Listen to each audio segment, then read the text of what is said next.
হাদিকে আমার কাছে এই মুহূর্তে একটা বেশ গুরুত্বপূর্ণ গিনিপিগ ছাড়া আর কিছুই মনে হয় নাই। কথাটা বিএনপি নেত্রী নীলুফার চৌধুরী মনির। গিনিপিগ মূলত এক ধরনের ছোট ইঁদুর জাতীয় স্তন্যপায়ী প্রাণী। নীলুফার চৌধুরী মনি আরও বলেছেন, শহীদ হাদির জানাজা কিন্তু মেটিকুলাস ডিজাইন। এই ডিজাইনটার হিসাব অন্যখানে। এটা কিন্তু ষড়যন্ত্রের উপরের ষড়যন্ত্র। শহীদ ওসমান হাদিকে নিয়ে বিএনপি নেত্রীর করা আপত্তিকর এসব মন্তব্য তীব্র প্রতিক্রিয়া ও সমালোচনা সৃষ্টি করেছে। 23 ডিসেম্বর রাতে আব্দুল নূর তুষারের সঞ্চালনায় চলে যাওয়া মানে প্রস্থান নয় শীর্ষক চ্যানেল 9-এর বিশেষ আয়োজন 9 সংলাপে নীলুফার চৌধুরী মনি ছিলেন অতিথিদের একজন। সেখানে আলোচনার এক পর্যায়ে হাদিকে গিনিপিগ উল্লেখ করে মনি বলেন, আপনারা যারা ডাক্তার এখানে অনেকে আছেন, আপনারা তেলাপোকা কাটতেন, সেলাই টেলাই করে ছেড়ে দিতেন, চলতো। বাট হাদি হয়তো চলতে পারে নাই। তার এমন কথার মাঝে সঞ্চালক আব্দুল নূর তুষার হাদিকে নিয়ে কোনো আপত্তিকর বক্তব্য না দিতে আলোচকদের অনুরোধ জানাতে থাকেন। এদিকে আরেকটি টকশোতে নীলুফার চৌধুরী মনি হাদির জানাজাকে ঐতিহাসিক মানতে নারাজি জানিয়ে সেটাকে তিনি মেটিকুলাস ডিজাইন বা পরিকল্পিত বলে উল্লেখ করেন। বিএনপি নেত্রীদের মধ্যে টেলিভিশন টকশোতে যারা সবচেয়ে বেশি সক্রিয় নীলুফার চৌধুরী মনি তাদের একজন। অতীতে তিনি অন্তর্বর্তী সরকার ও জামায়াতে ইসলামীর নানা সমালোচনায় সরব থেকেছেন।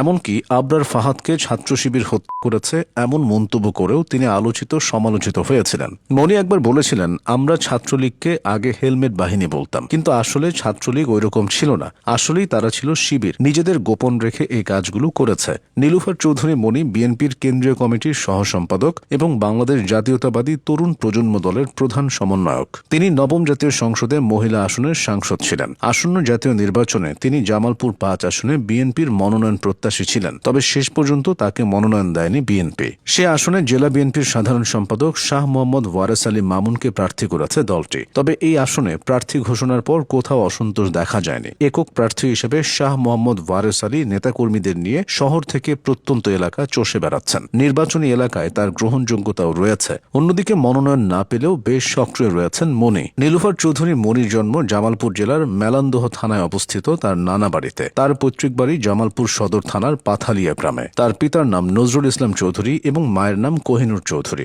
2 বোন ও 3 ভাইয়ের মধ্যে তিনি সবার বড়। তার শৈশব কৈশোর কাটে জামালপুর এবং ময়মনসিংহ জেলায়। তিনি জামালপুর সরকারি উচ্চ বিদ্যালয় থেকে এসএসসি এবং সরকারি আশেক মাহমুদ কলেজ থেকে এইচএসসি পাশ করে ঢাকা বিশ্ববিদ্যালয়ে ভর্তি হন। সেখান থেকে তিনি রাষ্ট্রবিজ্ঞানে মাস্টার্স পাশ করেন। ছাত্রজীবন থেকে নীলুফার চৌধুরী মনি বাংলাদেশ জাতীয়তাবাদী দল তথা বিএনপির রাজনীতির সাথে সম্পৃক্ত হন। ছোটবেলায় রাজনীতি নিয়ে তার তেমন আগ্রহ ছিল না, কিন্তু বাবার রাজনীতি করার সুবাদে তিনিও রাজনীতির সাথে জড়িয়ে পড়েন। তিনি যখন নবম শ্রেণীতে পড়তেন তখন এরশাদ কু করে ক্ষমতা দখল করেন।